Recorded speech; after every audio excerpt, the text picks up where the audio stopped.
Hi ನಮಸ್ಕಾರ ಗೆಳೆಯರೆ. ಈ ವಿಡಿಯೋದಲ್ಲಿ ನಾನು ತುಂಬಾನೇ ಇಂಪಾರ್ಟೆಂಟ್ ಆಗಿರುವಂತಹ ಒಂದು ಸ್ಟ್ರಾಟಜಿ ಬಗ್ಗೆ ಮಾತಾಡ್ತಾ ಇದ್ದೀನಿ. ಅದು ಯಾವುದು ಸ್ಟ್ರಾಟಜಿ ಅಂತಂದ್ರೆ 15 ಮಿನಿಟ್ಸ್ ಬ್ರೇಕ್ಔಟ್ ಸ್ಟ್ರಾಟಜಿ.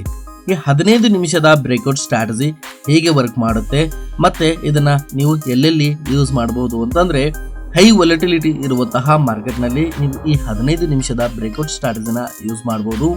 ಇಕ್ವಿಟಿನಲ್ಲಿ, ಫ್ಯೂಚರ್ನಲ್ಲಿ ಹಾಗೆ ಫಾರೆಕ್ಸ್ ಅಲ್ಲೂ ಕೂಡ ನೀವು ಈ ಒಂದು ಸ್ಟ್ರಾಟಜಿನ ಯೂಸ್ ಮಾಡಬಹುದು. ಸೊ ಇದನ್ನ ಯಾವ ರೀತಿ ಯೂಸ್ ಮಾಡೋದು ಅಂತಂದ್ರೆ ಸಿಂಪಲ್ ಆಗಿ ನೋಡಿ. ಮೊದಲಿಗೆ ನೀವು ಚಾರ್ಟ್ನ ಓಪನ್ ಮಾಡಿಕೊಂಡು ಅದರಲ್ಲಿ 15 ನಿಮಿಷದ ಕ್ಯಾಂಡಲ್ನ ನೀವು ಹಾಕೊಳ್ಬೇಕು, ಟೈಮ್ ಫ್ರೇಮ್ನ ಸೆಟ್ ಮಾಡಬೇಕು. ಸೊ ಇದು ಯಾವ 15 ನಿಮಿಷದ ಒಂದು ಟೈಮ್ ಫ್ರೇಮ್ನ ನೀವು ಸೆಲೆಕ್ಟ್ ಮಾಡಬೇಕು ಅಂತಂದ್ರೆ, ಮಾರುಕಟ್ಟೆ ಓಪನ್ ಆದ ನಂತರ 15 ನಿಮಿಷ ನೀವು ವೇಟ್ ಮಾಡಬೇಕು. ಸೊ 15 ನಿಮಿಷ ವೇಟ್ ಮಾಡಿದ ನಂತರ ನಿಮಗೆ ಮೊದಲ 15 ನಿಮಿಷದ ಕ್ಯಾಂಡಲ್ನ ಹೈ ಹಾಗೆಯೇ ಅದರ ಲೋನ ನೀವು ಮಾರ್ಕ್ ಮಾಡ್ಕೊಳ್ಬೇಕು. ಸೊ ನಾನು ಒಂದು ಎಕ್ಸಾಂಪಲ್ ಜೊತೆಗೆ ನಿಮಗೆ ತೋರಿಸ್ತೀನಿ. ಮೊದಲಿಗೆ ನಾನು 15 ನಿಮಿಷದ ಟೈಮ್ ಫ್ರೇಮ್ನ ಹಾಕೊಂಡಿದ್ದೀನಿ. ಹಾಗೆಯೇ ಈಗ ನಾನು ಇಲ್ಲಿ ಮೊದಲ ಕ್ಯಾಂಡಲನ್ನು 15 ನಿಮಿಷದ ಕ್ಯಾಂಡಲ್ನ ಹೈ ಮತ್ತೆ ಲೋನ ಈಗ ಮಾರ್ಕ್ ಮಾಡ್ತೀನಿ. ಸೊ ಇದು ಮೊದಲ 15 ನಿಮಿಷದ ಕ್ಯಾಂಡಲ್ನ ಹೈ, ಇದು ಮೊದಲ 15 ನಿಮಿಷ ಕ್ಯಾಂಡಲ್ನ ಲೋ ಈಗ ನಾನು ಮಾರ್ಕ್ ಮಾಡಿದ್ದೇನೆ. ಈ 15 ನಿಮಿಷದಲ್ಲಿ ನಾವು ಪ್ಲಾಟ್ ಮಾಡಿದ ನಂತರ 5 ನಿಮಿಷಕ್ಕೆ ನಾವು ಶಿಫ್ಟ್ ಆಗಬೇಕು. 5 ಮಿನಿಟ್ಸ್ ಟೈಮ್ ಫ್ರೇಮ್ಗೆ ಶಿಫ್ಟ್ ಆಗಬೇಕು. ಸೊ ಈಗ ನೀವು ನೋಡಿ, ಇಲ್ಲಿ ಇದು ಬ್ರೇಕ್ಔಟ್ ಸ್ಟ್ರಾಟಜಿ ಆಗಿರೋದ್ರಿಂದ ಒಂದು ಈ ಮೊದಲ 15 ನಿಮಿಷ ಕ್ಯಾಂಡಲ್ ಅನ್ನ ಹೈ ಬ್ರೇಕ್ಔಟ್ ಮಾಡಿದ್ರೆ ನಮಗೆ ಬೈಯಿಂಗ್ ಅಪರ್ಚುನಿಟಿ ಸಿಗುತ್ತೆ. ಒಂದು ವೇಳೆ ಈ ಲೋನ ಬ್ರೇಕ್ಔಟ್ ಮಾಡಿದ್ರೆ ನಮಗೆ ಸೆಲ್ಲಿಂಗ್ ಅಪರ್ಚುನಿಟಿ ಸಿಗುತ್ತೆ. ಒಂದು ವೇಳೆ ನೀವು ಆಪ್ಷನ್ಸ್ ಟ್ರೇಡಿಂಗ್ ಅಥವಾ ಫ್ಯೂಚರ್ ಟ್ರೇಡಿಂಗ್ ಏನಾದರೂ ಮಾಡ್ತಾ ಇದ್ರೆ, ನೀವು ಹೈ ಬ್ರೇಕ್ಔಟ್ ಆದ್ರೆ ಕಾಲ್ನ ಬೈ ಮಾಡ್ಬೋದು, ಲೋ ಬ್ರೇಕ್ಔಟ್ ಆದ್ರೆ ಪುಟ್ನ ಬೈ ಮಾಡ್ಬೋದು. ಇದಕ್ಕೆ ಇನ್ನೊಂದು ಕಂಡೀಷನ್ ಇದೆ. ಅದೇನು ಕಂಡೀಷನ್ ಅಂತಂದ್ರೆ, ಇದೇನು ಪಾಸಿಟಿವ್ ಬ್ರೇಕ್ಔಟಾ ಅಥವಾ ಫಾಲ್ಸ್ ಬ್ರೇಕ್ಔಟಾ ಅದನ್ನ ನೀವು ಐಡೆಂಟಿಫೈ ಮಾಡಬೇಕು. ಸೊ ಹಾಗಾಗಿ ಯಾವುದೋ ಒಂದು ಇಂಡಿಕೇಟರ್ಗಳಿಂದ ನೀವು ಇದನ್ನ ಐಡೆಂಟಿಫೈ ಮಾಡೋದಕ್ಕಾಗಲ್ಲ. ಸೊ ಹಾಗಾಗಿ ಇಂಡಿಕೇಟರ್ಗಳನ್ನ ಯೂಸ್ ಮಾಡಿಕೊಂಡು ಒಂದು ಪಾಸಿಟಿವ್ ಬ್ರೇಕ್ಔಟ್ ಅಥವಾ ಫಾಲ್ಸ್ ಬ್ರೇಕ್ಔಟ್ ಅಂತ ಹೇಳಿ ಐಡೆಂಟಿಫೈ ಮಾಡ್ಬೋದು. ಸೊ ಹಾಗಾಗಿ ನೀವು ಮೊದಲನೇದಾಗಿ RSI ನ ಯೂಸ್ ಮಾಡಿ ನೀವು ಟ್ರೆಂಡ್ ಅನ್ನ ಐಡೆಂಟಿಫೈ ಮಾಡ್ಕೊಳ್ಬಹುದು. ಓಕೆ, ಸೊ RSI ನ ನಾವು ಆಡ್ ಮಾಡಿದೀವಿ. ಇದರಲ್ಲಿ ನಮಗೆ ಏನ್ ಗೊತ್ತಾಗುತ್ತೆ ಅಂತಂದ್ರೆ, RSI ನಲ್ಲಿ over sold and over bought ಗೊತ್ತಾಗುತ್ತೆ.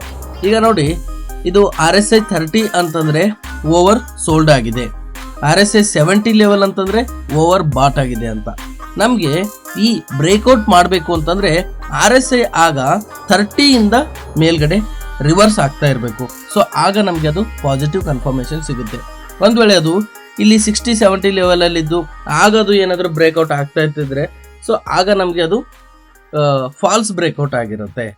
ಸೊ ಈಗ ನೋಡಿ, ಇದರಲ್ಲೇ ನೋಡೋದಾದ್ರೆ ನೀವು ಮೊದಲ 15 ನಿಮಿಷದ ಕ್ಯಾಂಡಲ್ನ ಹೈ ಏನಿದೆ ಅದರಿಂದ ಲೋ ಬಂತು, ಲೋ ಇಂದ ಮತ್ತೆ ಮಾರ್ಕೆಟ್ ಈ ಹೈಗೆ ಹೋಗಿ ಅಲ್ಲಿಂದ ರಿವರ್ಸ್ ಬಂದು ಇಲ್ಲಿ ಇದು ಬ್ರೇಕ್ಔಟ್ ಆಯಿತು. ಸೊ ಇಲ್ಲಿ ಬ್ರೇಕ್ಔಟ್ ಆದಾಗ ಆಲ್ಮೋಸ್ಟ್ ನಮಗೆ RSI 70ಗೆ ನಿಯರೆಸ್ಟ್ ಇರೋದ್ರಿಂದ ಇದು ಆಲ್ರೆಡಿ 60% ಓವರ್ ಬಾಟ್ ಆಗಿತ್ತು. ಸೊ ಹಾಗಾಗಿ ಇಲ್ಲಿಂದ ನಾವು ಒಂದು ಗುಡ್ ಮೂಮೆಂಟ್ನ ನೋಡೋದಕ್ಕೆ ಆಗೋದಿಲ್ಲ. ಒಂದು ವೇಳೆ ನಾವು ಇಲ್ಲಿ ಬ್ರೇಕ್ಔಟ್ ನೋಡಬೇಕು ಅಂತಂದ್ರೆ RSI ನಲ್ಲಿ ನಮಗೆ ಇಲ್ಲಿ ನೋಡಿ 30 ಇಂದಾನೆ ಅದು ರಿವರ್ಸ್ ಆಗ್ತಾ ಇರಬೇಕು. ಆಗ ನಮಗೆ ಇಲ್ಲಿ ಈ ಸಲ ಅಂದ್ರೆ ಸೆಕೆಂಡ್ ಟೈಮ್ ಏನ್ ಮಾರ್ಕೆಟ್ ಅಪ್ರೋಚ್ ಮಾಡಿದೆ ಆಗ RSI 30 ಇಂದ ಬ್ರೇಕ್ಔಟ್ ಆಗಿರೋದ್ರಿಂದ ಒಂದು ಬಿಗ್ ಮೂಮೆಂಟ್ ನ ನೋಡ್ಲಿಕ್ಕೆ ಸಿಕ್ತು. ಇದರ ಜೊತೆಗೆ ನಾವು ಇನ್ನೊಂದು ಇಂಡಿಕೇಟರ್ನು ಕೂಡ ಆಡ್ ಮಾಡ್ಕೊಳ್ಬೇಕು, ಅದು MACD.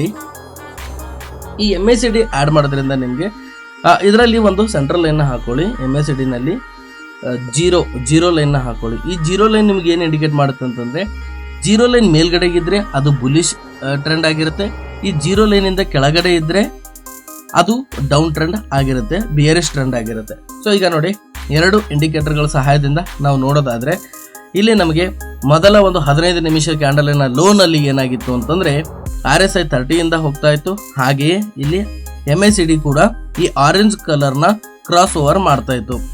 ಯಾವಾಗ ಇಲ್ಲಿ ಕ್ರಾಸ್ ಓವರ್ ಮಾಡ್ತಾ ಇದೆ ಹಾಗೆ RSI ಇಲ್ಲಿ 30 ಇಂದ ಹೋಗ್ತಾ ಇದೆ. ಸೊ ಆಗ ನಮಗೆ ಈ ಕ್ಯಾಂಡಲ್ ಹೈ ವರೆಗೆ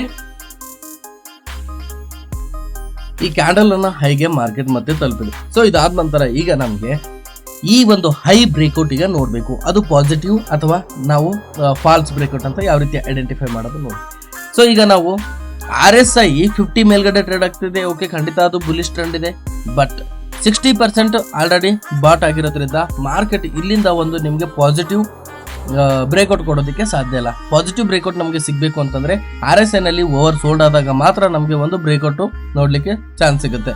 ಸೊ ಈಗ ನೋಡಿ RSI ನಮಗೆ 30ಗೆ ಬಂದಾಗ ಇಲ್ಲಿ 32 ಲೆವೆಲ್ ಅಲ್ಲಿ ಇತ್ತು, ಅಂದ್ರೆ ಸೋಲ್ಡ್ ಓವರ್ ಸೋಲ್ಡ್ ಅಲ್ಲಿ ಇತ್ತು. ಸೊ ಅದಾದ ನಂತರ ಒಂದು ಕರೆಕ್ಷನ್ ಮಾಡಿಕೊಂಡು ಇಲ್ಲಿಂದ ಮತ್ತೆ ರಿವರ್ಸ್ ಆಯ್ತು ಮಾರ್ಕೆಟ್. ಸೊ ನಮಗೆ ಒಂದು ಪಾಸಿಟಿವ್ ಬ್ರೇಕ್ಔಟ್ ನೋಡಬೇಕು ಅಂತಂದ್ರೆ RSI 30ಇಂದ ರಿವರ್ಸ್ ಆಗಬೇಕು. ಹಾಗೆಯೇ MACD ಕೂಡ ಈ 0 ಲೈನ್ ಮೇಲ್ಗಡೆ ಬರಬೇಕು. ಆಗ ಅದು ನಮಗೆ ಎಕ್ಸಾಕ್ಟ್ ಆಗಿ ಒಂದು ಪಾಸಿಟಿವ್ ಬ್ರೇಕ್ಔಟ್ ಸಿಗುತ್ತೆ. ನೀವು ಇದರ ಜೊತೆಗೆ ಸೂಪರ್ ಟ್ರೆಂಡ್ ಕೂಡ ಯೂಸ್ ಮಾಡ್ಕೊಳ್ಬೋದು. ಸೂಪರ್ ಟ್ರೆಂಡ್ ಅಲ್ಲಿ ನೀವು ಒಂದು ಬೈ ಡಿಫಾಲ್ಟ್ ಆಗಿ ಈ ಸೆಟ್ಟಿಂಗ್ ನ ಯೂಸ್ ಮಾಡ್ಕೊಳ್ಳಿ 20/2. ಸೊ 20/2 ಯೂಸ್ ಮಾಡ್ಕೊಂಡಾಗ ನಿಮ್ಗೆ ಗೊತ್ತಾಗುತ್ತೆ ಯಾವಾಗ ಈ ಸೂಪರ್ ಟ್ರೆಂಡ್ ನಲ್ಲಿ ಸೂಪರ್ ಟ್ರೆಂಡ್ ಗ್ರೀನ್ ಮೇಲೆ ಟ್ರೇಡ್ ಆಗ್ತಾ ಇರುತ್ತೆ, ಅದು ಕೂಡ ಬುಲಿಶ್ ಟ್ರೆಂಡ್ ಆಗಿರುತ್ತೆ. ಹಾಗೆಯೇ ಯಾವಾಗ ಪ್ರೈಸ್ ಮೇಲೆ ಹೋಗ್ತಾ ಇರುತ್ತೆ ಆಗ ನಮಗೆ ಒಂದು ಬೈಯಿಂಗ್ ಸಿಗ್ನಲ್ ಕೂಡ ಸಿಗುತ್ತೆ ಸೂಪರ್ ಟ್ರೆಂಡ್ ನಲ್ಲಿ. ಇಲ್ಲೂ ಕೂಡ ನೀವು ಕನ್ಫರ್ಮ್ ಮಾಡ್ಕೊಳ್ಬಹುದು ಇದು ಒಂದು ಪಾಸಿಟಿವ್ ಬ್ರೇಕ್ಔಟ್ ಅಂತ. ಇದೇ ರೀತಿ ನೀವು ನೋಡೋದಾದ್ರೆ ಇಲ್ಲಿ ನಮಗೆ ಒಂದು ಸೂಪರ್ ಟ್ರೆಂಡ್ ಮೇಲ್ಗಡೆ ಹೋಗ್ತಾ ಇದೆ ಅಂತ ತೋರಿಸ್ತು. ಇಲ್ಲಿ ನಮಗೆ ಬ್ರೇಕ್ಔಟ್ ಕೊಟ್ಟಾಗ ಅದು ನಮಗೆ ಈ ಹೈ ವರೆಗೂ ಅಪ್ರೋಚ್ ಮಾಡ್ತು, ಹೈ ವರೆಗೂ ಬಂತು. ಇದಾದ ನಂತರ ನಮಗೆ ಇದನ್ನ ಬ್ರೇಕ್ಔಟ್ ಮಾಡಬೇಕಾದ್ರೆ ನೋಡಿ ನಮಗೆ 2ನೇ ಸಲ ಸ್ಟ್ರಾಂಗ್ ಆಗಿ ಸೂಪರ್ ಟ್ರೆಂಡ್ ಸಿಗ್ನಲ್ ಕೊಡ್ತು. ಸೊ ಇದನ್ನ ನಾವು ಪಾಸಿಟಿವ್ ಬ್ರೇಕ್ಔಟ್ ಅಂತ ಹೇಳ್ಬಹುದು. ಸೊ ಈ ರೀತಿ ನೀವು RSI, MACD ಮತ್ತೆ ಈ ಸೂಪರ್ ಟ್ರೆಂಡ್ ನ ಆಡ್ ಮಾಡ್ಕೊಳ್ಳಿ. ಅದೇ ರೀತಿ ನೀವು ಒಂದು ವೇಳೆ ಆಪ್ಷನ್ಸ್ ಅಲ್ಲಿ ಫ್ಯೂಚರ್ಸ್ ಅಲ್ಲಿ ಮಾಡುವಾಗ VWAP ನ ಆಡ್ ಮಾಡ್ಕೊಳ್ಳಿ, ಮೂವಿಂಗ್ ಅವರೇಜಸ್ ನ ಆಡ್ ಮಾಡ್ಕೊಳ್ಳಿ.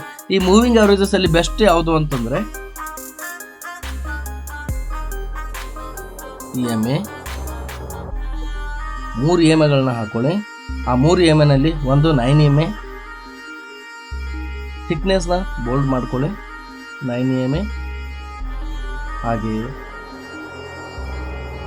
21 EMA, ಹಾಗೆ 50 EMA. ಇದರಿಂದ ನಿಮಗೆ ಒಂದು ಬ್ರೇಕ್ಔಟ್ ಹಾಗೆ ಮಾರ್ಕೆಟ್ ಫುಲ್ ಬ್ಯಾಕ್ ಆಗೋದು, ರಿವರ್ಸ್ ಆಗೋದು ಐಡೆಂಟಿಫೈ ಮಾಡೋದಕ್ಕೆ ಈಸಿ ಆಗುತ್ತೆ. ಯಾವಾಗ ಈ 9 EMA, 21 EMA ಮತ್ತೆ 50 EMA ಒಂದಕ್ಕೊಂದು ನಿಯರೆಸ್ಟ್ ಇರುತ್ತೆ ಆಗ ಮಾರ್ಕೆಟು ಸೈಡ್ ವೇ ಇರುತ್ತೆ. ಸೊ ಯಾವಾಗ ನಮಗೆ ಕ್ರಾಸ್ ಓವರ್ ಆಗುತ್ತೆ ಆಗ ನಮಗೆ ಮಾರ್ಕೆಟ್ನಲ್ಲಿ ಒಂದು ಬುಲಿಶ್ ಟ್ರೆಂಡ್ ಅನ್ನ ನೋಡಬಹುದು. ನಾವು ಟ್ರೇಡಿಂಗ್ ಮಾಡಬೇಕು ಅಂತಂದ್ರೆ, ಕಾಲ್ನ ಬೈ ಮಾಡಬೇಕು ಅಂತಂದ್ರೆ ಈ 9 EMA, 20 EMA, 50 EMA ಮೇಲ್ಗಡೆ ಟ್ರೇಡ್ ಆಗ್ತಾ ಇರಬೇಕು. ಸೊ ಅದೇ ರೀತಿ ನೀವು ಇಲ್ಲಿ ನೋಡ್ತಾ ಇರಬಹುದು, ಒಂದು ಸೂಪರ್ ಟ್ರೆಂಡ್ ಮೇಲ್ಗಡೆ ಟ್ರೇಡ್ ಆಗ್ತಾ ಇದೆ, ಹಾಗೆ 20 EMA, 9 EMA ಹಾಗೆ 50 EMA ಮೇಲ್ಗಡೆ ಟ್ರೇಡ್ ಆಗ್ತಾ ಇದೆ. ಸೊ ಹಾಗಾಗಿ ನಮಗೆ ಒಂದು ಇಲ್ಲಿ ಬುಲಿಶ್ ಇಂಡಿಕೇಟರ್ ಏನಿದೆ ಎಲ್ಲ EMA ಆಗಲಿ, ಸೂಪರ್ ಟ್ರೆಂಡ್ ಆಗಲಿ, RSI ಆಗಲಿ, MACD ಆಗಲಿ ಎಲ್ಲವೂ ಕೂಡ ನಮಗೆ ಪಾಸಿಟಿವ್ ಆಗಿ ಇನ್ಫಾರ್ಮೇಶನ್ ಕೊಡ್ತಿದೆ. ಸೊ ಎಲ್ಲ ಒಂದು ಇಂಡಿಕೇಟರ್ಗಳನ್ನ ಯೂಸ್ ಮಾಡಿಕೊಂಡು ನೀವು ಎಷ್ಟರ ಮಟ್ಟಿಗೆ ಸಾಧ್ಯ ಆಗುತ್ತೆ ಅಷ್ಟರ ಮಟ್ಟಿಗೆ ನಿಮ್ಮ ಒಂದು ಟ್ರೇಡಿಂಗ್ ಡಿಸಿಷನ್ ಏನಿದೆ ಅದನ್ನ ಹೆಚ್ಚಿಸ್ಕೊಳ್ಬೇಕು. ನಾನು ಯಾವುದೋ ಒಂದು ಇಂಡಿಕೇಟರ್ ಇಟ್ಕೊಂಡು ನಾನು ಟ್ರೆಂಡನ್ನು ಐಡೆಂಟಿಫೈ ಮಾಡ್ತೀನಿ, ಅದರಿಂದನೇ ಪ್ರಾಫಿಟ್ ಮಾಡ್ತೀನಿ ಅನ್ನೋದು ಸುಳ್ಳು. ಸೊ ಹಾಗಾಗಿ ಒಂದೊಂದು ಇಂಡಿಕೇಟರ್ ಒಂದೊಂದು ರೀತಿ ಕೆಲಸ ಮಾಡುತ್ತೆ. ಅದೇ ರೀತಿ ನೀವು ವಾಲ್ಯೂಮ್ ಕೂಡ ನೋಡ್ಕೊಳ್ಬೇಕಾಗುತ್ತೆ. ಯಾಕಂದರೆ ಇಲ್ಲಿ ಇಂಡೆಕ್ಸ್ನಲ್ಲಿ ನಾರ್ಮಲ್ ಡಿಮೆಟ್ ಅಕೌಂಟಲ್ಲಿ ಇಂಡೆಕ್ಸ್ನಲ್ಲಿ ನಮಗೆ ವಾಲ್ಯೂಮ್ ತೋರಿಸ್ತಾ ಇಲ್ಲ. ಸೊ ಹಾಗಾಗಿ ವಾಲ್ಯೂಮ್ ಕೂಡ ಯೂಸ್ ಮಾಡಿ, ಟ್ರೇಡಿಂಗ್ ಏನಾದರೂ ಯೂಸ್ ಮಾಡ್ತಾ ಇದ್ರೆ ವಾಲ್ಯೂಮ್ ಕೂಡ ನೋಡ್ಕೊಳ್ಳಿ. ಒಂದು ವೇಳೆ ಬ್ರೇಕ್ಔಟ್ ಆಗ್ತಾ ಇದ್ದಾಗ ಹೈ ವ್ಯಾಲ್ಯೂಮ್ ಬಂದರೆ ಅದು ಕೂಡ ನಿಮಗೆ ಪಾಸಿಟಿವ್ ಬ್ರೇಕ್ಔಟ್ ಆಗಿರುತ್ತೆ. ಸೊ ಇದರಲ್ಲಿ ಸಿಂಪಲ್ ಆಗಿರೋದೇನಂತಂದರೆ 15 ನಿಮಿಷದ ಬ್ರೇಕ್ಔಟ್ ಸ್ಟ್ರಾಟಜಿನಲ್ಲಿ ಒಂದು ಲೋನಾದರೂ ಬ್ರೇಕ್ಔಟ್ ಆದರೆ ಲೋನಾದರೂ ಬ್ರೇಕ್ಔಟ್ ಆಗ್ಬೋದು ಅಥವಾ ಹೈನಾದರೂ ಬ್ರೇಕ್ಔಟ್ ಆಗ್ಬೋದು. ನಮಗೆ ಬ್ರೇಕ್ಔಟ್ ಆದಾಗ ಒಂದು ಪಾಸಿಟಿವ್ ಬ್ರೇಕ್ಔಟ್ ಆಗಿದ್ರೆ ಆಗ ನಮಗೆ ಎಂಟ್ರಿ ಸಿಗುತ್ತೆ. ಸೊ ಇದೇ ರೀತಿ ನೀವು ಈ ಹೈ ಲೋ ಬ್ರೇಕ್ಔಟ್ ಸ್ಟ್ರಾಟಜಿನ ಆ್ಯಡ್ ಮಾಡಿದ ನಂತರ ಇನ್ನೊಂದು ನಿಮಗೆ ಸಪೋರ್ಟ್ ಆ್ಯಂಡ್ ರೆಸಿಸ್ಟೆನ್ಸ್ ಕೂಡ ತುಂಬ ಇಂಪಾರ್ಟೆಂಟ್ ಆಗುತ್ತೆ.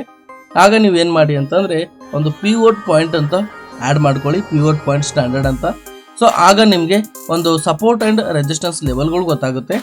ಅಂದರೆ ಲೈಕ್ ನೆಕ್ಸ್ಟ್ ಟಾರ್ಗೆಟ್ ಯಾವುದಿದೆ, ಎಲ್ಲಿವರೆಗೂ ಪ್ರೈಸ್ ಹೋಗುತ್ತೆ ಅನ್ನೋ ಒಂದು ಟಾರ್ಗೆಟ್ ಕೂಡ ನೀವು ನೋಡಬಹುದು. ಈ ಪಿವೋಟ್ ಪಾಯಿಂಟ್ ಸ್ಟ್ಯಾಂಡರ್ಡ್ಸಲ್ಲಿ ನಿಮಗೆ ಸಪೋರ್ಟ್ ಆ್ಯಂಡ್ ರೆಸಿಸ್ಟೆನ್ಸ್ ಲೆವೆಲ್ಗಳು ಪ್ಲಾಟ್ ಆಗಿರುತ್ತೆ.